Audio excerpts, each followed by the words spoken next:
Pinanawagan ng Justice Department kay Senador Ronald Bato de la Rosa na sumuko na.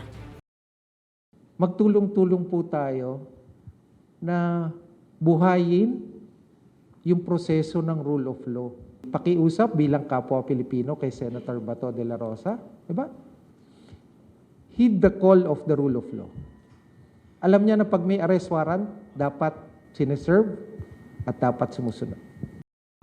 Batay sa mga impormasyong hawak ng DOJ, nasa Pilipinas pa ang senador.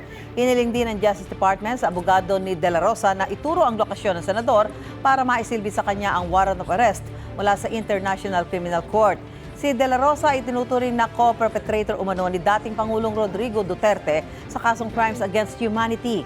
Ayon kay Attorney Jimmy Bondoc, walang impormasyon ang kanilang legal team kung nasaan si De La Rosa. Hindi rin daw nila nais malaman kung nasaan ang senador para maipagpatuloy nila ang kanilang tungkulin ng maayos. Sa ilalim ng batas, mayroong tinatawag na client-lawyer privilege kung saan itinuturing na confidential ang komunikasyon ng isang abogado sa kanyang kliyente. Samantala, inirekomenda ng PNP Firearms and Explosives Office na kanselahin ang lisensya at registration ng mga baril ni De La Rosa.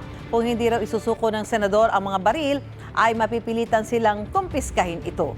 The team coming from our FEO or CSG will proceed to the address given for the confiscation.